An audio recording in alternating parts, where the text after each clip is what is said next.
speaker. This gentleman is world-renowned.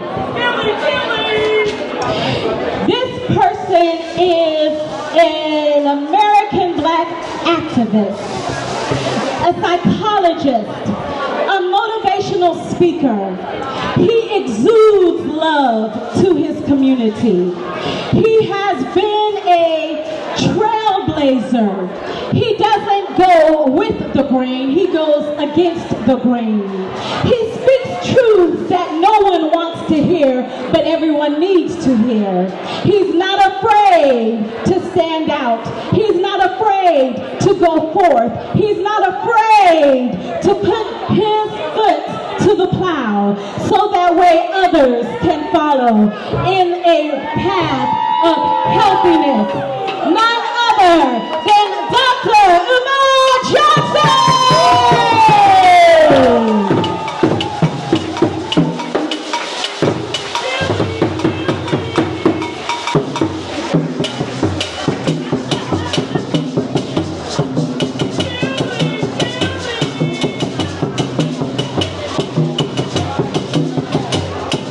Black people, make some noise. Black power, make some noise. Black power.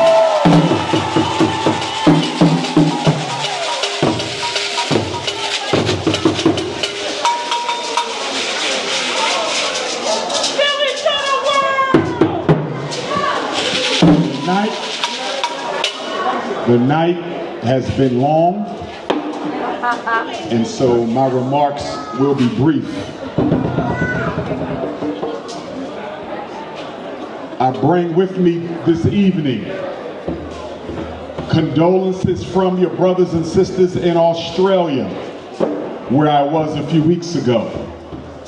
I bring with me this evening condolences and greetings from your South African brothers and sisters with whom I was not long ago. I bring you greetings from your brothers and sisters in Ethiopia, where I keynoted African Liberation Day on behalf of the Ethiopian government. I bring you revolutionary greetings from your brothers and sisters in the United Kingdom, the British Africans, and the Manchester Africans, and the Luton and the Bristol Africans. I bring you revolutionary greetings from your brothers and sisters in Guadeloupe, in Barbados, and the Bahamas, and Jamaica, where I was for the Maroon Festival. Brothers and sisters, I commend all of you on coming back home, making it your residence, making it your place of business, or even just making it your place of leisure. I'm glad you made the connection. A lot of people don't know the history of diaspora relations with the mother continent. Some people think this repatriation thing is 20 years old. Some people think it's 50 years old, but it goes all the way back to the 1700s. We've been coming back home since we were first taken away from home. Paul Cuffey sailed Africans himself from Massachusetts to Sierra Leone at least 3 different times. Bishop Henry McNeil Turner, the first black man to say God was black, brought Africans from America to Africa.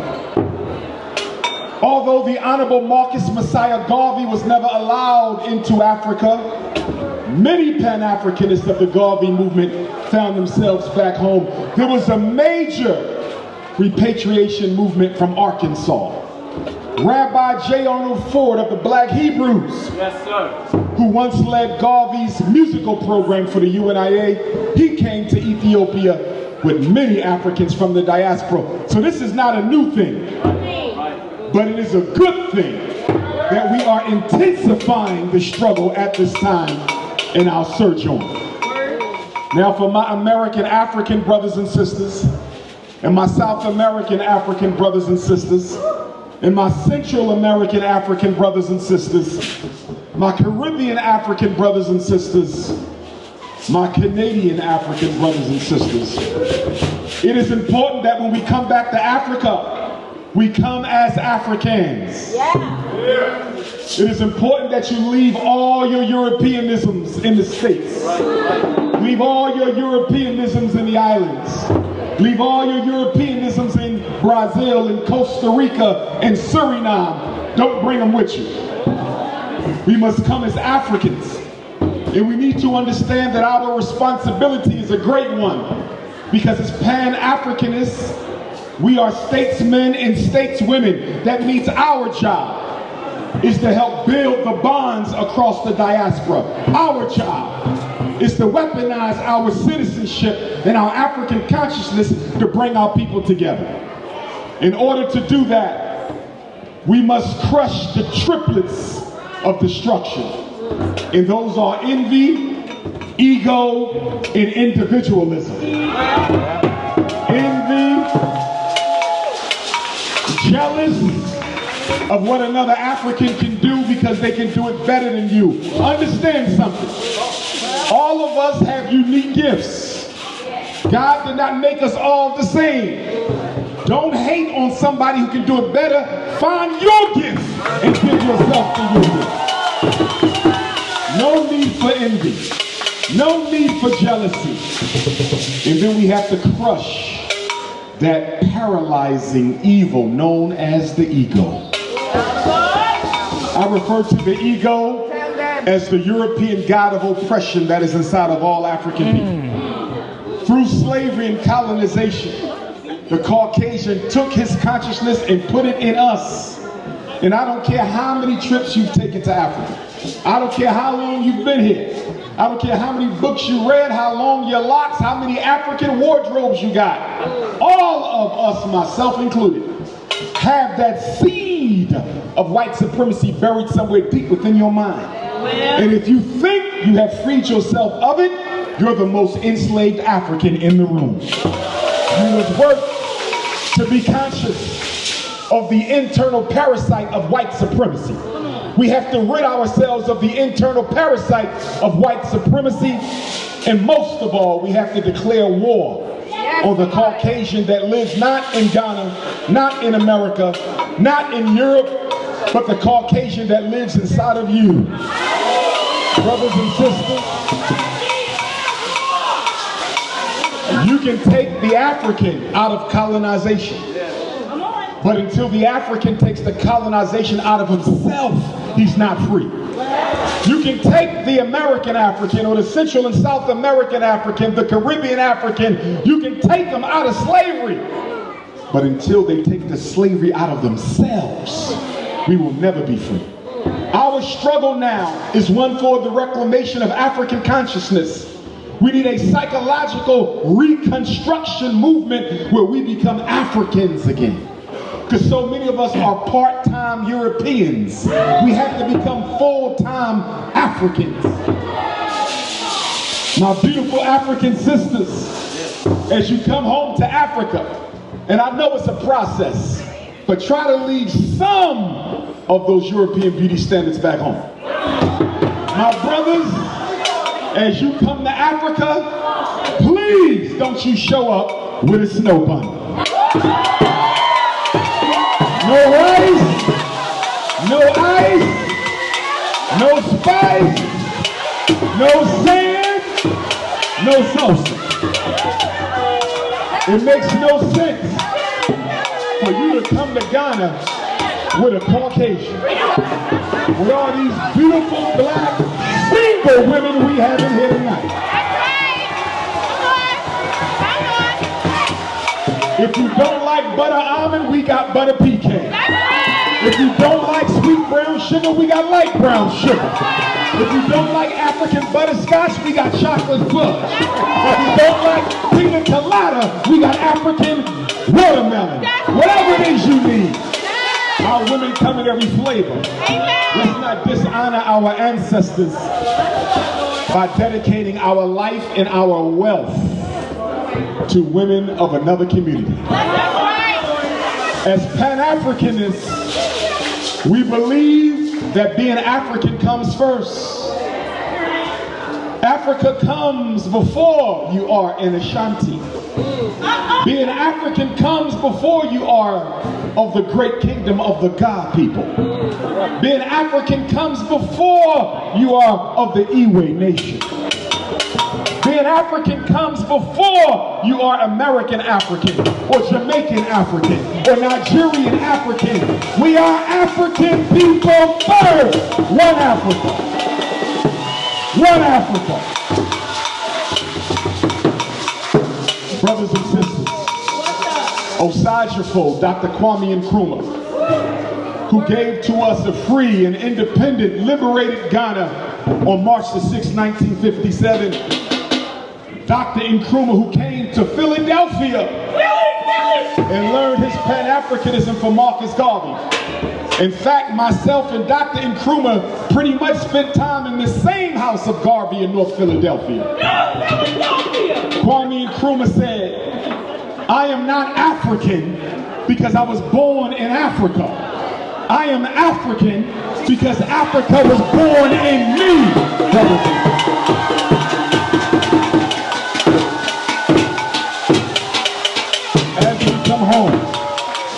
As we come home from across the world, let us not come just to relax. Let us not come just to make money.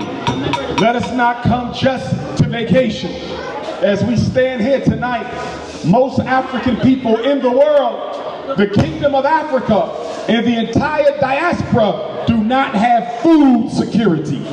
Most African people in the world do not have medical security. And many African people in the world don't even have land security. So we got work to do. And one of the things we got to do is build industry, build infrastructure, and build institutions. Africa must be made better because the American African came home. Africa must be made better because the Caribbean African came home. Africa must be made better because the South American African, the Canadian African, the Central American African, the European African, the Australian African came home. The Right Excellent Honorable Marcus Messiah Garvey said, no one can destroy the African but the African himself. Mr. Garvey said that if black men and women are not careful, we will drink in all the poison of Western civilization and we will die from the effects of it. Mr. Garvey said, we don't struggle because we African, we struggle because we African and disorganized. Let us get organized, brothers and sisters. Let us get organized. The job of the diaspora African, the job of the repatriate African is to bridge our people around the world. You know, life expectancy in Ghana is about 66 years old. Osajifo, Dr. Kwame Nkrumah joined the ancestors at about 62 years old. So in 50 years, the life expectancy in Ghana hasn't grown but a few years. That means we got work to do. All these nurses we have in America, all these nurses we have in Africa, why can't we have a Pan-African nursing convention to talk about improving the quality of life? As I travel the world, wherever I go, there's 5 things I see everywhere. I don't care if I'm in Ghana, I don't care if I'm in Nigeria, I don't care if I'm in Malawi, I don't care if I'm in Gambia, I don't care if I'm in London, I don't care if I'm in Philly, I don't care if I'm in Brooklyn, I don't care if I'm in Jamaica, I don't care if I'm in Guadeloupe. What are the 5 constants of African people? Number 1, white Jesus. There is no psychological freedom for African people as long as your deity looks like your enemy. Until your deity no longer looks like your enemy, you are not free. Nothing wrong with being a Christian. Mr. Garvey was a Christian. Nothing wrong with being a Muslim. Ahmed Sekou Touré of Guinea was a Muslim. But the images of your deities must look like yourself. And everywhere in the world, black people are still raising their children on a diet of Caucasian divinities. We have to change that. Number two, too many single black women. Brothers, we got to get married. Whether you get married today or get married next year, you have to get married because the black family is the foundation of black power. There is no black power without the black family. We must marry our women. Number three, I can count on one hand how many truly revolutionary Pan-Africanist school systems for our children I have found in the world. I remember being in an African country once, and I won't call the name, and they greeted Dr. Umar before I spoke to the students in the elementary school. And these beautiful African children started singing, "God Bless the Queen." And I remember being in a Caribbean island before I spoke to a group of Caribbean African babies, and again they started singing some old slave song of the colonizer. Brothers and sisters, our children still don't know who they are. Even in Africa, they don't know who they are. So let us begin to build schools that our children need. Let's teach each other. We don't come to Africa to lead, because there's so much Africa needs to teach us. We've been gone for 405 years. It's been a while. Let us learn as much as we can. Let us help as much as we can, because Africa can help us restore our cultural memory, and we can help Africa restore the political struggle. Merge the best of both worlds, because that's the way the Creator intended it. I believe that the Almighty God must have been a Pan-Africanist, because if God was not a Pan-Africanist, why did He allow us to be sent all over the world? We were sent all over the world only to come back home and make it whole again, brothers and sisters. The next thing I find as I travel Africa, in the entire world, mass incarceration of black men. Everywhere, the prisons. I spoke in prisons in Africa. I spoke in prisons in the Caribbean. Black men in jail. How do we fix that problem? We have to build institutions. Some of you have some great business ideas. You have to grow them, expand them. You have to give brothers and sisters right here in Ghana, American African and Guyanese African. You have to give them Ghanaian African. You have to give them a license to operate your business. We don't come to Africa to be black capitalists. We come to Africa to be Pan-Africanists. And number five, and probably the most debilitating thing I see when I travel the African world. Every country, every continent, every island, every state in America, every province in Canada, every section of the United Kingdom, there's not one single African economy on earth that is under the control of African people. I need us to meditate on that. Not a single economy on earth controlled by African people, not even in Africa. But now that we are here from the diaspora, we will join in equally with our Ghanaian African brothers and sisters to build economy and take back all that the Chinese has taken from us. Take back all that the Arabs, the Lebanese have taken from us. Take back all that the East Indians have taken from us. You know, Bill Gates is in Africa trying to convince the African Union to force our farmers all across the continent to only buy seed from Monsanto. They don't want African people eating real food.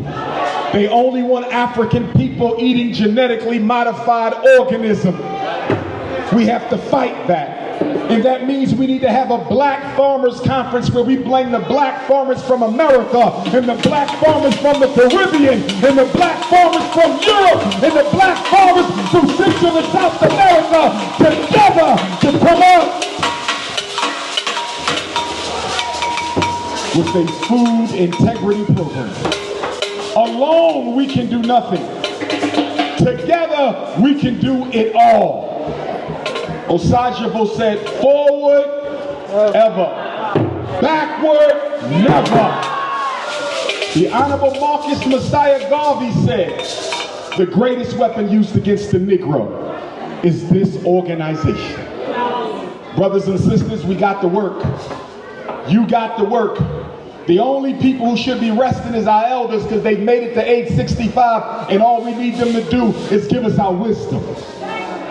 They've struggled enough. Our Ghanaian African elders, our American African elders, all of our Diaspora African elders, they've struggled. Let them rest, but we still need you elders for wisdom. And I think that the American African community needs to create a council of elders. Because as I travel through Ghana, as I travel through Nigeria, as I travel through Liberia, I hear about the petty differences that pop up between American Africans who brought some of that slave master with you to Ghana. And so we need the elders to help us navigate these internal conflicts because we can't afford to fall apart over petty differences. We can't afford to click up. No more light skin, dark skin. No more Muslim versus Christian. No more American African versus continental African. One people, one family, one race, one nation. That's the move.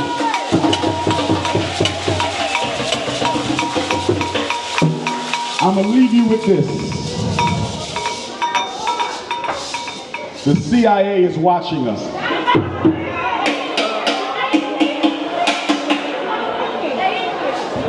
On March the 17th of 1978, the United States State Department issued a National Security Memorandum, number 46. When you go home tonight, I want you to Google NSSM 46. NSSM 46 from the U.S. State Department ordered the CIA to create hostility and division between continental Africans and American Africans. The CIA was ordered by the president to use the media, use the radio, use the newspaper to make black Africa think black America hates them and to make black America think that black Africa hates you. So we need to understand these divisions we did not create. They were introduced by the white power structure, but we will destroy them because we are one people.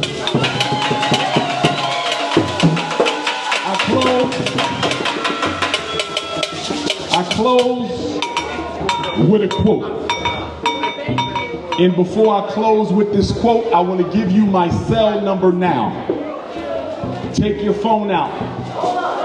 Whether you be a continental African or an American African or a Caribbean African or a European African or a South Central American African, Canadian or Australian African, South Pacific African, I want you to text Dr. Umar and let me know what your expertise is.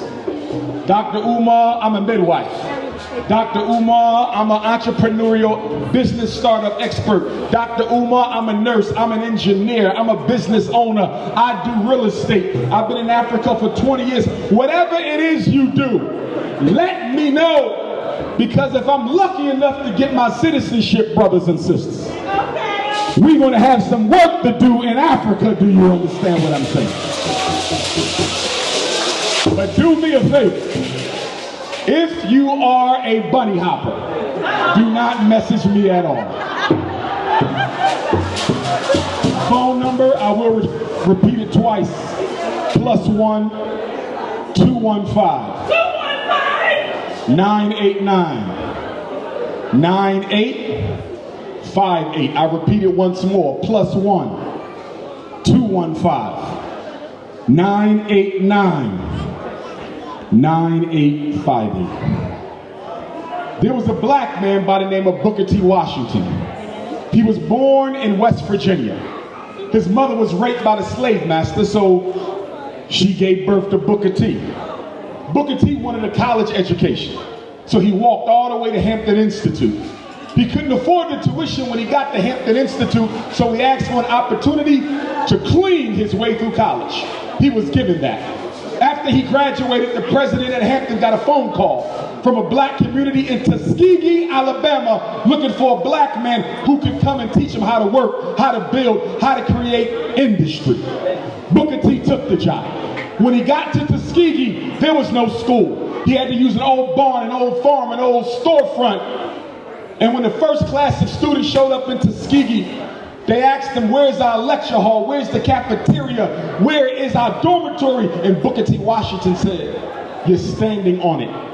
He made the students roll up their sleeves, and the students of Tuskegee made their own bricks, built their own buildings, made their own clothes, cooked their own food. He inspired Marcus Garvey to build the largest movement in modern history. Booker T. Washington said, I need a science teacher. He heard of a black man named Dr. George Washington Carver. So he entices Dr. Carver to come to Tuskegee from Iowa. When Dr. Carver gets to Tuskegee, he asks George Booker T the same thing the students did. Where's my lecture hall? Where's my cafeteria? Where's my farm? And Booker T. Washington, one son of an enslaved African looking at the son of another enslaved African, and Booker T told Carver, all I have is what you see. Dr. George Washington Carver made no excuses. He went to the trash dump of Tuskegee, and out of the garbage he took plastic, out of the garbage he took aluminum, out of the garbage he took tin, he took wood, and out of the garbage of college students, that black man gave us more than 400 products from the sweet potato. Out of the garbage of college students, that black man gave us hundreds of products from the soybean. Out of the garbage of college students, that black man gave us hundreds of products from the peanut. My message is real simple. How is it our ancestors didn't have half of what we got and did it all? And we got 4 times as much as what they did and ain't done much. The war is psychological, brothers and sisters. Some people don't know Booker T. Washington was a Pan-Africanist. He helped finance the first Pan-African conference. That's why Garvey came to meet with him, not just to build a Tuskegee in Jamaica, but because of the Pan-Africanism at Tuskegee. Booker T. Washington had the International Conference on the Negro, where he brought Africans from West Africa to Tuskegee and taught them how to build industry. We've been Pan-Africanism and repatriating for a long time, but let us continue to do the work. My ancestor Frederick Douglass said, and my family was stolen from Africa in 1701. A black man named Bailey. He was taken to Maryland. He married a black woman by the name of Selah. My 13-year-old daughter has the name. In 1745, they had Grandma Jenny. 1774, they had Grandma Betsy. Grandma Betsy was born a slave, but she married a free black man, Grandpa Isaac. They had 12 children. One daughter was named Harriet. Another daughter was named Young Betsy, my 5 times great-grandmother. These 2 sisters were raped by the white man who owned our family. And in February of 1818, Aunt Harriet gave birth to the greatest black leader to ever walk American soil. His name was Frederick Augustus Washington Bailey. At the age of 20, Cousin Fred ran away from Baltimore, and he changed his name from Fred Bailey to Fred Douglass. And in 1819, his half-brother and first cousin and my 4 times great-grandfather, Stephen Henry Bailey, was born. And Grandpop Stephen married Grandmom Caroline on the plantation. They had my 3 times great-grandfather, George Washington Bailey, who became the first black public school teacher in Denton, Maryland. And when the Civil War started, my grandfather Stephen and George, they fought in the U.S. Colored Troops of Maryland. My cousins Lewis and Charles, the sons of Frederick, they fought in the 54th Massachusetts Colored Infantry. When the Civil War was over, Grandpa George married Grandma Manny. They had Grandma Caroline. She moved to Philadelphia. She had Grandma Vivian. Grandma Vivian married a Spanish-speaking Cuban immigrant, my grandfather Cicero, my great-grandfather Cicero, who I met on his deathbed. And they had my grandma Ida, who we buried 6 years ago. She met and married James Johnson. They had my father Jamal Johnson. He met and married my mother Barbara in North Philadelphia. And on August the 21st, I was born. Frederick Douglass said, if there is no struggle, there is no progress. Power concedes nothing without a demand. It never did, and it never will. Find out what any people will quietly submit to, and you have found the exact measure of injustice that will be used against them. And he said, these injustices will continue until they are resisted with words, with blows, or with both. But power concedes nothing without a demand. It never did, and it never will. Frederick said, for 20 years I prayed on my knees to God for freedom, but the good Lord gave me no freedom until I got up off my knees and start praying with my feet. He said, you want respect for white people when all you get is pity. A man with self-respect don't need no pity. Frederick Douglass said, it's better to raise strong children than to repair broken men. The Honorable Marcus Garvey said, without confidence in yourself, you are twice defeated in the race of life.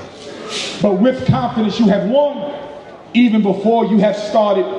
Marcus Garvey was once asked, are you an African or are you a Jamaican?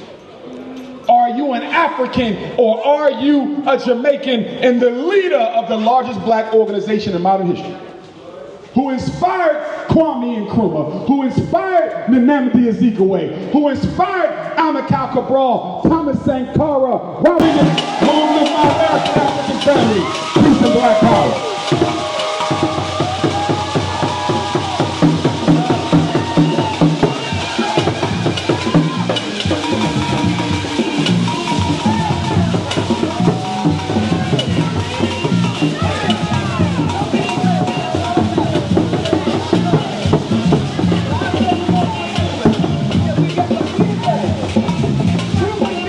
Okay, go to mommy, okay? Thank you, Doctor. We appreciate you. We appreciate you. Just a reminder, pictures with Dr. Umar will be available at the end of the evening. He would like to enjoy everyone at the same time, so please respect that and allow him to enjoy this evening. You all having a good time?